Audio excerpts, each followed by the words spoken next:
Episode number 340. Bravo, Monsieur Grimaud, said Athos, and now take this. That's well. We dispense with your saying grace.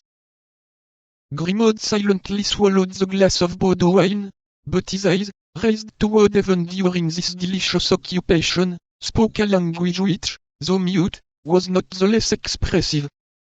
And now, said Athos, unless Monsieur Cardinal should form the ingenious idea of ripping up Grimaud, I think we may be pretty much at our ease respecting the letter. Meantime, His Eminence continued his melancholy ride, murmuring between his mustaches, "These four men must positively be mine." 52. Captivity. The first day. Let us return to Milady, whom a glance thrown upon the coast of France has made us lose sight of for an instant.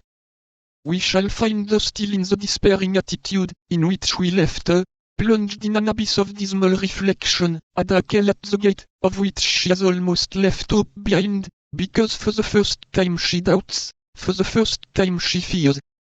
On 2 occasions the fortune has failed her, on 2 occasions she has found herself discovered and betrayed, and on these 2 occasions it was to one fatal genius, sent doubtlessly by the Lord to combat her, that she has succumbed.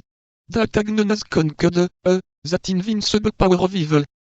He has deceived her in her love, humbled her in her pride, thwarted her in her ambition, and now he ruins her fortune, deprives her of liberty, and even threatens her life.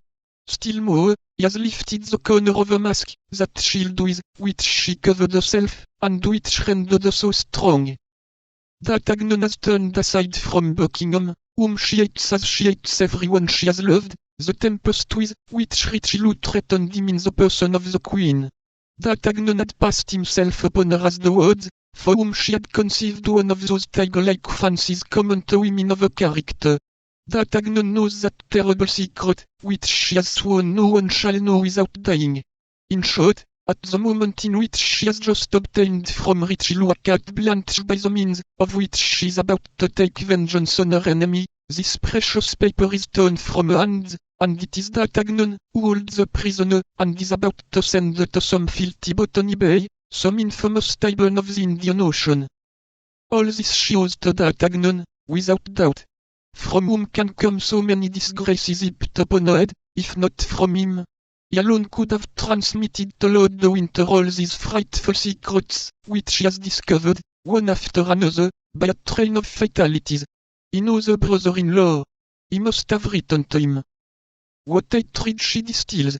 Motionless, with a burning and fixed glances, in a solitary apartment, away the outbursts of passion which at times escape from the depths of her chest with a respiration, accompany the sound of the surf, which rises, growls, roars, and breaks itself like an eternal and powerless despair against the rocks on which is built this dark and lofty castle.